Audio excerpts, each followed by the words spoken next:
Witness studio వీక్షకులకు మన ప్రభువైన యేసు క్రీస్తు నామములో శుభములు తెలియజేస్తున్నాను. డియర్ ఫ్రెండ్స్, మా ఈ ఛానల్లో ఇప్పటి వరకు మిషనరీ బయోగ్రఫీ వీడియోస్ వచ్చాయి.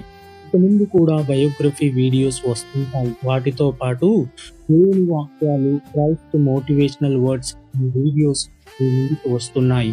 సో ఇప్పటి వరకు ఎలాగైతే వీడియోస్ చూసి లైక్ చేసి ఇతరులకు షేర్ చేసి సబ్స్క్రైబ్ చేశారో అదే మాదిరిగా ఈ వీడియోస్ కూడా చూసి మీ అభిప్రాయమును తెలియజేస్తారని కోరుచున్నాము. నేటి వీడియోలో దేవుని వాక్యము మరియు ప్రార్థన గురించి తెలుసుకుందాం.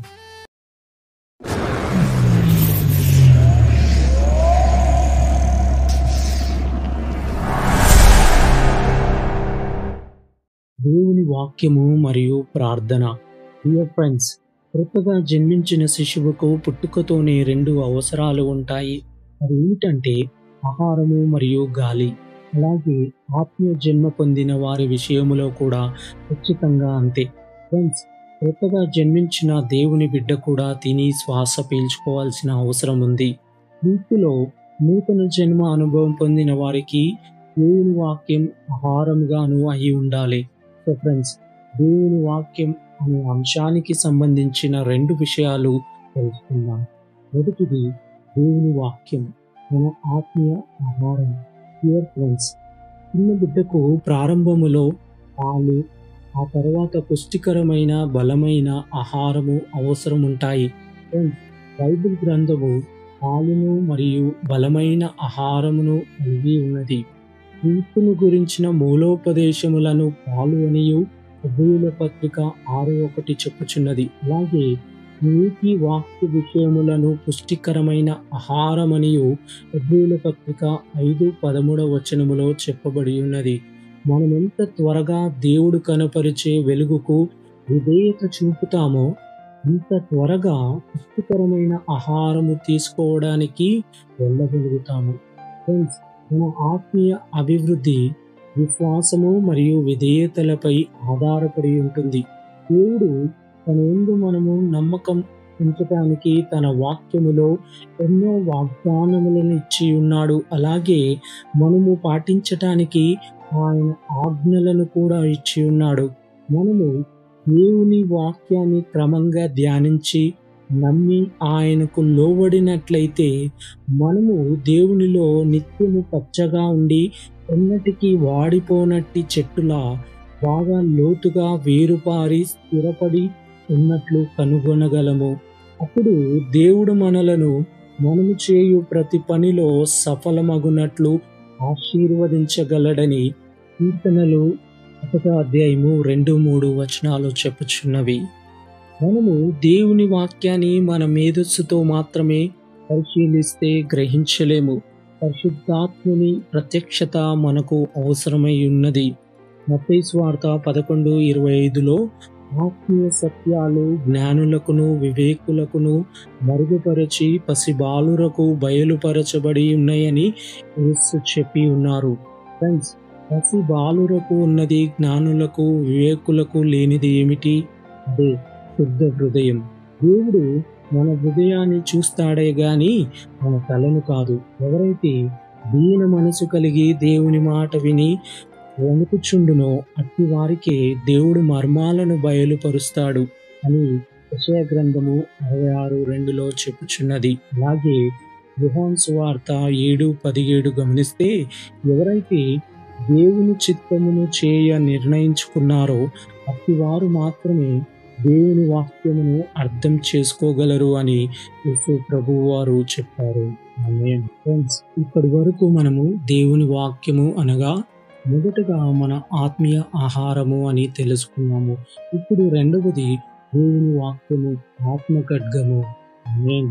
మొదటిది దేవుని వాక్యము అనగా ఆత్మీయ ఆహారము, రెండవది ఆత్మ ఖడ్గము. సాతాను పైన మన పోరాటములో దేవుని వాక్యాన్ని కూడా ఒక ఆయుధంలా ఉపయోగించుతాము. దేవుని వాక్యము ఎఫెసీ 6:17 ఆత్మ ఖడ్గము అని చెప్పబడి ఉన్నది. యేసు ప్రభు వారు సాతాను చేత అరణ్యములో శోధింపబడినప్పుడు చివరి 3 శోధనలను ఈ ఆయుధముని ఎక్కువ బలంగా ఉపయోగించి ఎదుర్కొన్నారు. ప్రతిసారి యేసు ప్రభువారు "ఈ వ్రాయబడి ఉన్నది" అని చెప్పి సాతాను శోధనను ఎదుర్కొన్నాడు. మత్తయి సువార్త 4వ అధ్యాయము 4, 7, 10లో వచనాలు గమనిస్తే ఆయన అలాగున సాతానును జయించాడు. అలాగే మనమును సాతానును జయించగలము. సాతాను నేరము మోపువాడై ఉన్నాడు. మనము సాతాను నిందారోపణలను మరియు పరిశుద్ధాత్ముని ఒప్పుదలలకు మధ్య గల భేదమును గుర్తించగల వారిగా ఉండాలి.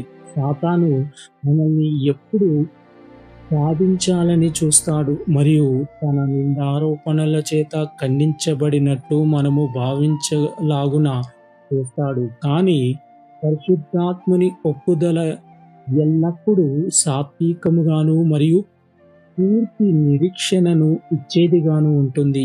మనము నేరము మోపేవాడిని గొర్రెపిల్ల రక్తమును బట్టి మనమిచ్చే సాక్ష్యమును బట్టి జయించగలుగుతాము అని ప్రకటన 12:11 చెప్పుచున్నది.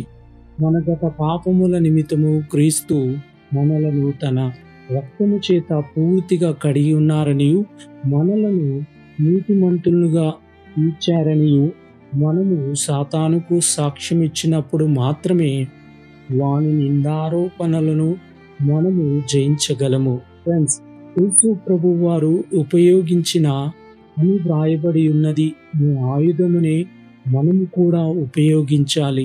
దేవుని వాక్యాన్ని సాతాను ముందు ఒప్పుకొనుట వాని నిందారోపణలను మాత్రమే కాక నిరుత్సాహమును, చింతను మరియు మన మనస్సును తీవ్రంగా వేధించే పలు ఇతర శోధనలను కూడా గ్రహించే మార్గము.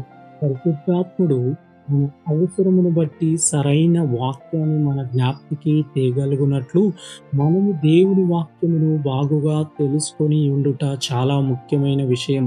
అందుకే ప్రతిరోజు మనము దేవుని వాక్యాన్ని ధ్యానించేటప్పుడు ఆయనను మనతో మాట్లాడమని అడిగి కొంత సమయాన్ని వేచించుట చాలా ఉత్తమము. ఫ్రెండ్స్, దేవుని వాక్యాన్ని మన హృదయములో ఉంచుకుంటే ఆయనకు విరోధంగా పాపము చేయకుండునట్లు మనలను ఆ వాక్యము భద్రపరుస్తుంది.